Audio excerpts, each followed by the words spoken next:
on, everybody? This is Pastor Shay, aka Chaplain G, coming back at y'all with another word of encouragement for today. Man, I sound crazy, so I apologize for that. And if I cough, my bad, man. I'm doing my best. But yo, check this out. I don't know about y'all.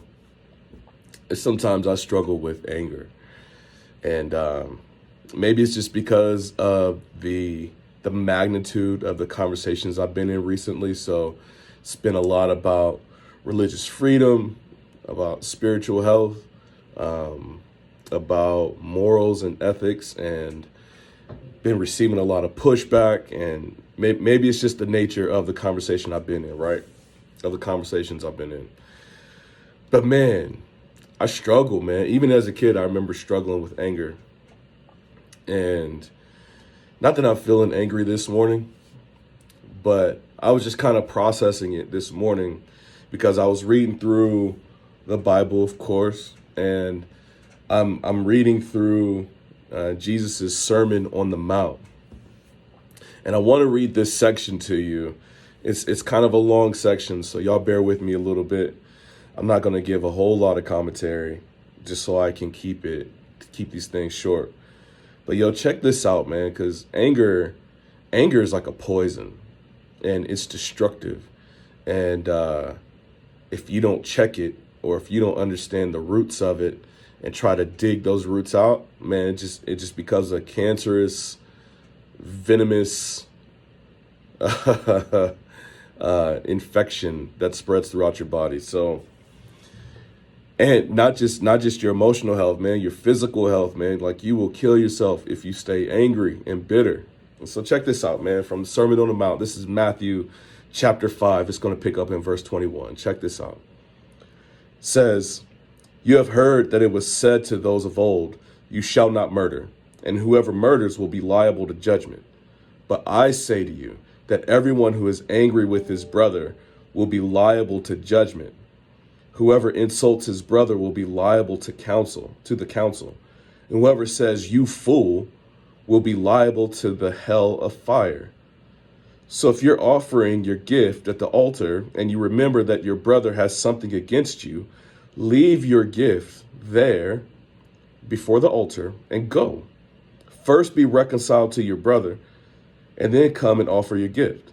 Come to terms quickly with your accuser while you're going with him to court, lest your accuser hand you over to the judge and the judge to the guard, and you be put in prison.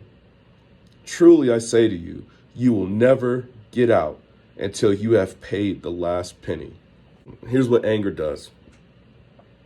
This verse says it's not just the physical act of like acting out your anger on another person.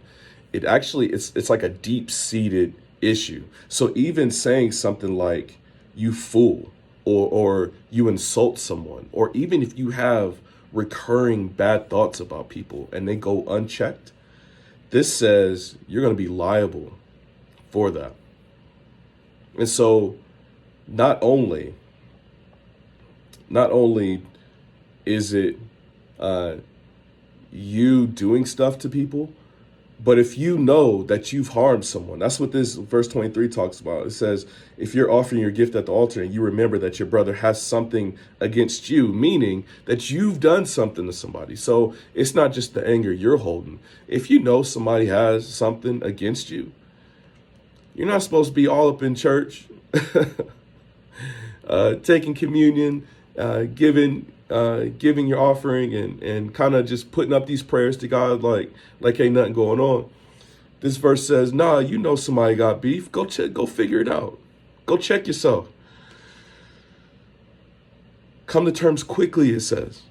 It says don't leave it. And y'all, when I tell y'all that I read this and I feel so much conviction, I feel so much conviction because God is like, you are my representative on earth. And what I want people to know about me is how forgiving I am, how I have grace for them, how I have mercy for them. I don't want them thinking about me that I'm sitting around holding grudges and just thinking evil thoughts about people. But when God's people hold that position to others, it's essentially telling the world, this is what God is like. Man, it's super convicting. And your anger has a way not only to destroy your life, it has the ability to destroy the life of those around you, and it has the strong ability to misrepresent God to a reality that desperately needs him. Man, with everything that goes on, everything that's going on, we need more of God, not less of God. We need more grace. We need more mercy. We don't need less of it, because the world is getting worse and worse and worse, man. And it all has a root, and one of the roots is anger, unchecked anger. So check yourself, check your anger. Make sure that as you're going through like the religious exemption process, make sure that as you're trying to have a good marriage, and you feel like you're married to a crappy person, as you're trying to raise decent children, but they just getting on your last nerves, as you are you try your best to get along with your boss or your supervisor, and it is just not working.